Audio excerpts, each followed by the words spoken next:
Neste vídeo, você vai aprender algumas dicas para ajudar uma pessoa com Alzheimer a manter uma boa alimentação.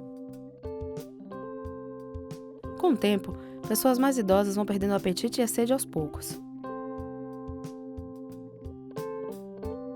Porém, uma pessoa mal nutrida ficará fraca. Essa doença aumenta o risco de cair e de deterioração da saúde de 2 a 6 vezes. Isso representa um ciclo vicioso, que leva a uma perda de dependência e um peso extra para a família e para os amigos da pessoa doente. Quando uma pessoa desenvolve o mal de Alzheimer, o risco de má nutrição aumenta, porque o paciente pode se esquecer de comer, pode ter uma dieta não variada ou pode ter medo de se engasgar. Aqui vão algumas dicas para a hora da refeição. Escolha um ambiente calmo e bem iluminado.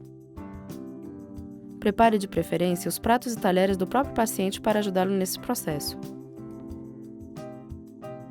Para evitar distrações, simplifique o ato de comer. Sirva alimentos diferentes, um por um, e use talheres adequados.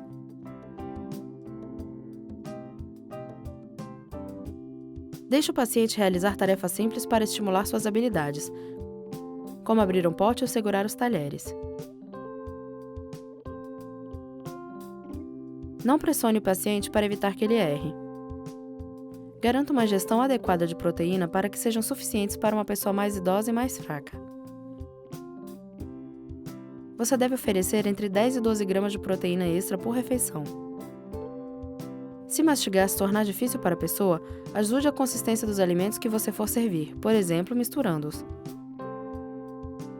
Se engasgar e também alimentos indo para o lado errado são bem comuns em pacientes com Alzheimer. Fique atento e avise seu médico. Sob a supervisão do médico, adapte a consistência dos alimentos e aumente a viscosidade dos líquidos. Assegure que o paciente beba pelo menos 1,5 litro de água por dia. Aumente a quantidade se o paciente ficar doente ou se a temperatura for particularmente alta. Tenha uma atitude reconfortante. A pessoa doente precisa se sentir segura para compensar a perda das suas capacidades. Para fazer isso, posicione-se sempre no mesmo nível do olho da pessoa.